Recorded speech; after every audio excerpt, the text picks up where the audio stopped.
চটজলদি অফিসের কাজ মিটিয়ে দেখো আজকে কোথায় যাচ্ছি আমি। সবাই মিলে আমরা যাব ঠিক করলাম অফিসে বসে। তো দেখো সবাই মিলে আমরা যাচ্ছি, চলে এসেছি আমরা 108 শিব মন্দিরে। তারপর এত ভিড় ওখানে, আমার বড়মশাই আমার হাতটা ধরলো যে যদি আমি হারিয়ে যাই কোথাও তখন তার খুঁজে পাওয়া যাবে না, ওই কারণে। চলো মেন গেটের দিকে যাওয়া যাক। এটা হচ্ছে মেন গেট, প্রচণ্ড ভিড় ছিল মেন গেটের ওখানে। তো আমরা মেন গেট দিয়ে আস্তে আস্তে ভিতরে যাচ্ছি।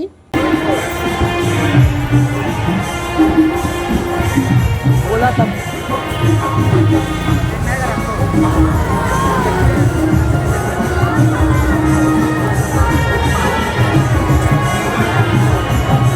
108 শিব মন্দির মোটামুটি আমাদের ঘোরা কমপ্লিট।